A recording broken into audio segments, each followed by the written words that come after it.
Now, when the mama bird returns to feed her babies, we'll have a prize-winning picture. Lisa, people these days don't want to see a baby bird. They want to see celebrities at their worst.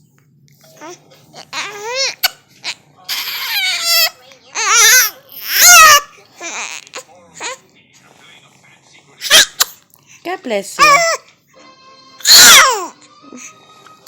God bless you. God bless you.